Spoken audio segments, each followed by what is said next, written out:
Bismillahirrahmanirrahim. Assalamualaikum warahmatullahi wabarakatuh. Alhamdulillahirabbil alamin wassalatu wassalamu ala asyrafil anbiya'i wal mursalin sayyidina wa maulana Muhammadin wa ala alihi wa sahbihi ajma'in, amma ba'du. Jamaah sekalian yang saya hormati, jika kita membuka HPT bab iman, kita akan menemukan kalimat sebagaimana berikut: amma ba'du fa inna al-firqa an-najah minas salaf ajma'u alal i'tiqad bi annal alama kullahu hadithun.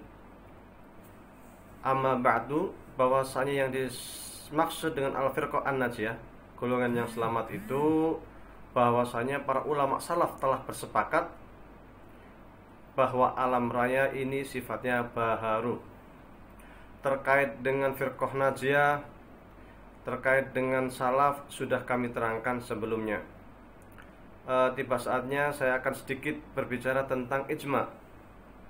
Ijma adalah kesepakatan seluruh para ulama Islam setelah Rasulullah meninggal pada suatu masa terhadap suatu persoalan tertentu. Jadi yang perlu digarisbawahi, ijma di sini adalah bahwa ia terjadi setelah Rasulullah wafat.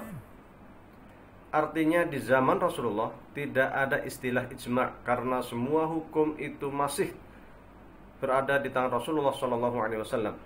Allah masih menerima Rasulullah SAW masih menerima wahyu dari Allah Subhanahu Wa Taala. Jika ada persoalan, maka para sahabat akan langsung mengadukan persoalan tersebut kepada Rasulullah. Adapun setelah sepeninggal beliau, maka ijma ini bisa terjadi karena Rasulullah telah wafat. Sudah tidak mungkin lagi kita menanyakan persoalan kepada Rasulullah secara langsung. Al-Quran sendiri 30 juz tidak akan pernah bertambah. Hadis Rasulullah SAW telah berhenti dan tidak akan pernah bertambah. Artinya bahwa nas-nas Al-Quran dan Sunnah itu sifatnya terbatas dan tidak akan ada penambahan. Oleh karena itu, ijma atau kesepakatan ulama ini sangat penting. Ijma sendiri merupakan hal yang sangat mungkin terjadi di kalangan umat Islam. Ijma ini kesepakatan para ulama terkait dengan persoalan yang mereka itu tidak mungkin bersepakat terhadap suatu persoalan yang itu bermaksiat. Hal ini karena Rasulullah SAW bersabda, la tastami ummati ala dhalalah, bahwa umatku itu tidak mungkin mereka bersepakat terhadap kesesatan atau kemaksiatan.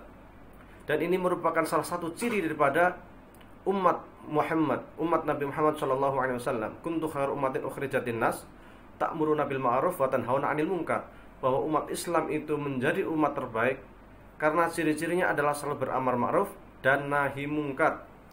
Barangkali ada segolongan ulama istilah Imam Ghazali, barangkali ada istilah ulama sultan, ulama-ulama yang mereka itu dekat dengan kekuasaan dan selalu mengikuti apa yang diperintahkan oleh penguasa meskipun itu tidak baik atau meskipun itu bertentangan dengan hukum syariat.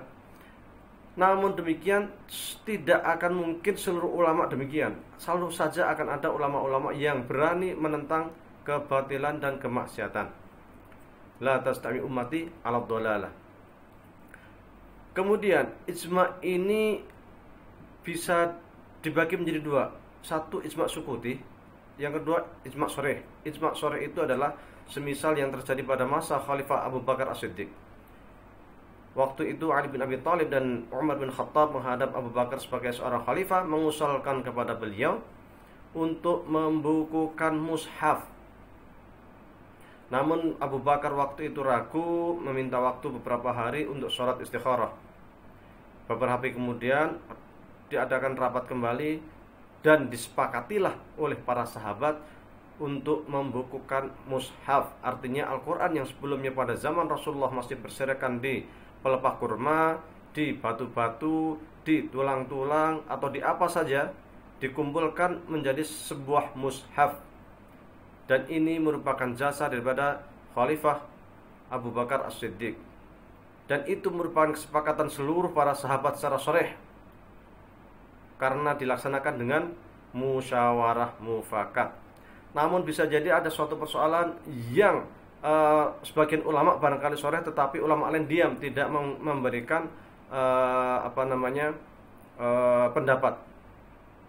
atau barangkali para ulama juga diam tidak memberikan pendapat sama sekali. Namun karena ini dianggap sebagai sebuah kebolehan, maka ia dianggap sebagai hal yang boleh, sudah menjadi ijma. Contoh sederhana umpamanya adalah masyarakat Indonesia umpamanya.